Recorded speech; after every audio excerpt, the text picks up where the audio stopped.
সময় আর সুযোগ এই দুটো হলেই আমি ছুটে চলে যাই ওদের কাছে। ওদের কাছে যেতে আমার ভীষণ ভালো লাগে। কেন যাই, কাদের কাছে যাই, সবটা আজ তোমাদের বলবো এই ভিডিওতে। বল কি চাই তোর? সবার থেকে আলাদা। কি বলছিস বল? মানে গোলাপি থাকবে, তার উপর একটু গোল্ডেন থাকবে, সুন্দর করে। সুন্দর করে বাজে করলেও হবে না। না, ডিমান্ড কি শুনলে তো? পিঙ্ক কালার হতে হবে, সবার থেকে আলাদা হতে হবে, গোল্ডেনও দিতে হবে। হুম হুম হুম বলো তো তোমরা এই জায়গাটা দেখে কে কে চিনতে পারছো? হ্যাঁ, অনেকেই চিনতে পারছো, অনেকে চিনতে পারছো না। তাও আমি বলে দিই, এটা হলো কল্যাণী মহাবিদ্যালয়, অর্থাৎ কল্যাণী কলেজ। তো আজকে কিন্তু আমি চলে এসেছি কল্যাণী কলেজে। তোমরা হয়তো অনেকেই ভাবছো, প্রথমেই মেকআপের যে ভিডিওগুলো আমি দেখালাম, তারপরে আবার কল্যাণী কলেজের গেটে চলে এলাম।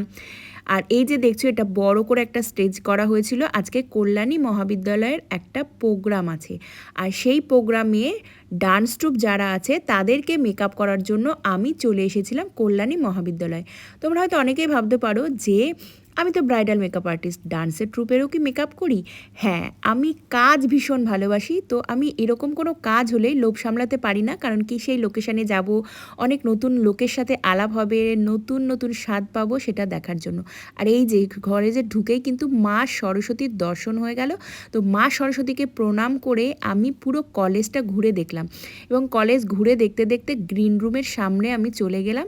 তো তোমাদেরকেও দেখিয়ে দিই গ্রিন রুম। আয়নাটা দেখেই নিশ্চয়ই বুঝতেই পারছো যে আমি গ্রিন রুমে চলে এসেছি। তো গ্রিন রুমে এসে ওরাই আমাকে অ্যারেঞ্জ করে দিল। দেখো, নিজেরা ওই বেঞ্চটাকে ঠেলে নিয়ে এসে আমাকে বসার জায়গা করে দিল, এবং এই যে সমস্ত মেয়েগুলোকে দেখছো, সবাইকে এক এক করে সাজাতে শুরু করলাম।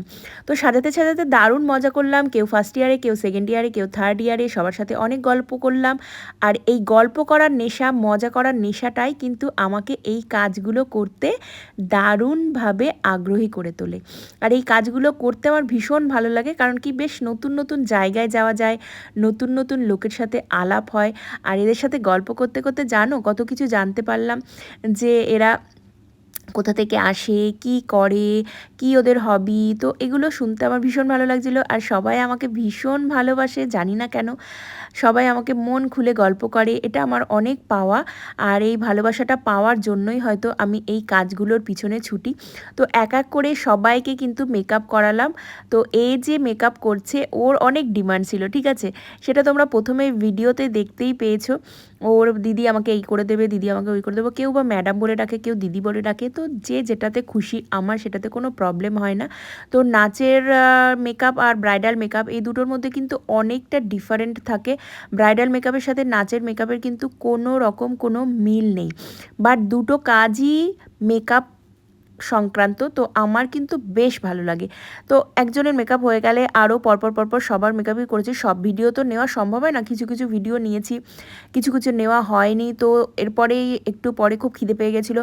ওরা আমার জন্য বলল যে ম্যাডাম তোমার জন্য খাবার নিয়ে আসি।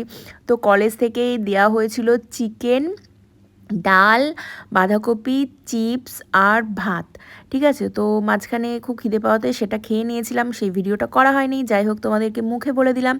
আর এইভাবে প্রত্যেকটা মেয়েকে, এবার ওরা এতই ছোটো ছিল, অনেকে আইব্রো করেনি। আমি বললাম তোরা কলেজে উঠে গেছিস, আইব্রো করিসনি। আবার এই যে দেখছো, এ কিন্তু আইব্রো করে এসেছে। তো এ হলো ওদের মানে সবার ক্যাপ্টেন, সবাইকে ড্রেস ফ্রেস দিচ্ছিল। তো আমাকে বলছে দিদি সবাইকে সুন্দর করে সাজিয়েছে, এবার কিন্তু আমারটা ভালো করে সাজাবে। তো ওরা আমার সাজ দেখে ভীষণ খুশি ছিল, ভীষণ ভালো লেগেছিল ওদের সাজটা, ঠিক আছে? তো এই যে কথাগুলো তোমাদের সাথে শেয়ার করছি একটাই কারণে, কারণ কি যে আমি এই কাজগুলো যে করি, ছোটো ছোটো কাজগুলো আমার ভীষণ ভালো লাগে, সেই কারণটা তোমাদেরকে জানানোর জন্য এই ভিডিওগুলো করা। ওরা কিন্তু সাজছিল আর বারবার বারবার আয়নাতে দেখছিল।